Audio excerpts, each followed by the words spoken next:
ఏం ముఖం పెట్టుకొని జాతీయ అధ్యక్షుడు ఇక్కడ ప్రచారానికి వస్తూ ఉన్నాడు? వీటన్నిటికీ జవాబు చెప్పాల్సిన అవసరం ఉంది వారికి.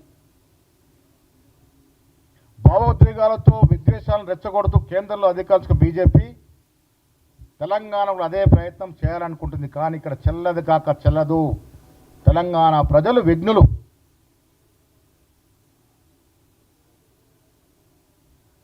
మత వైషమ్యాల్ని అతీతంగా సోదరభావంతో మెలిగే తెలంగాణ ప్రజలు బీజేపీ రెచ్చగొట్టే విధానానికి లొంగుతారని నేను అనుకోవట్లేదు. ఇది గత ఎన్నికల్లో రుజువైంది. ముఖ్యంగా జూబ్లీస్ ఎన్నికల్లో మతం పేరిట కులం పట్టి ఎంత రెచ్చగొట్టాలని చూసినా మీకు డిపాజిట్ పోయినటువంటి సంగతి జాతీయ అధ్యక్షుడు తెలుసుకుంటే మంచిది. అది కూడా కిషన్ రెడ్డి గారి పార్లమెంటు స్థానంలో జరిగినటువంటి ఎన్నికల్లో కేంద్రంలో మంత్రివర్గంలో ప్రాతివస్తున్న కిషన్ రెడ్డి పార్లమెంటు స్థానంలో జరిగిన ఎన్నికల్లో డిపాజిట్ పోయిన సంగతి నబీన్ గారు తెలుసుకుంటే మంచిదనే మాట కూడా ఈ సందర్భంగా మనవి చేస్తూ ఉన్నాను. తెలంగాణలో అత్యధికంగా బీసీలు ఉన్నారు. 56.7% బీసీలున్న ఈ రాష్ట్రానికి మీరు వస్తున్న వేళ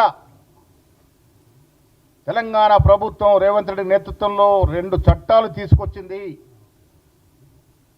ఉద్యోగ అవకాశాల కోసం, విద్యా అవకాశాల కోసం 2 చట్టాలని గవర్నర్ ఎందుకు తొక్కిపెట్టిండో నబీన్ గారు జవాబు చెప్పాలి తెలంగాణ బీసీ ప్రజానీకానికి.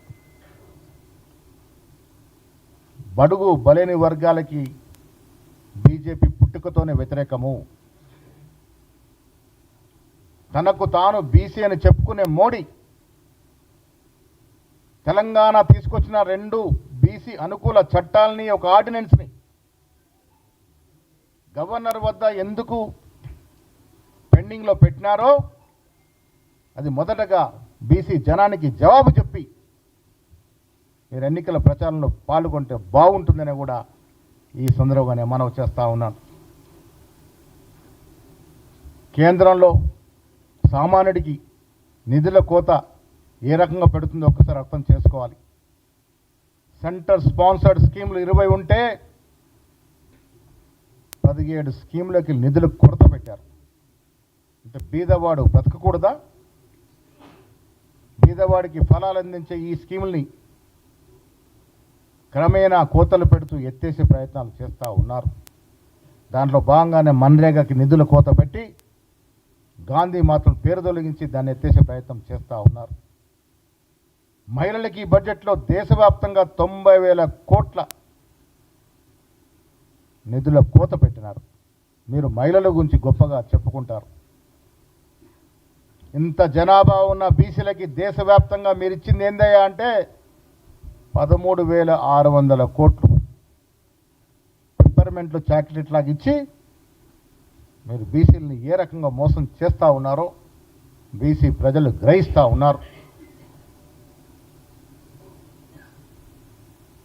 జిఎస్టీ ద్వారా 7,000 కోట్ల నష్టం తెలంగాణకు జరుగుతూ ఉంటే ఒక్కరోజు కిషన్ రెడ్డి కానీ బండి సంజయ్ కానీ అడిగిన పాపాన పోలే. అభివృద్ధి చేత కాదు, బీద ప్రజలను ఆదుకోవడం చేత కాదు,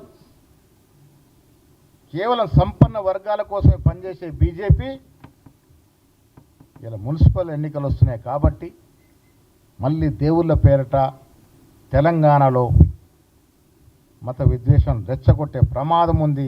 మిత్రులారా, తెలంగాణ ప్రజలు గ్రహించుకోవాలి. నబీన్లు ముబీన్లు వచ్చి దేవుళ్ళ పేర్లు జపించి మన మధ్య చిచ్చు పెట్టి ఓట్లు దండుకునే ప్రయత్నం చేస్తారు. గతంలో నిజామాబాద్లో అదే జరిగింది. బైన్సాలో జరిగిన ఒక అల్లరిని ఆసరాగా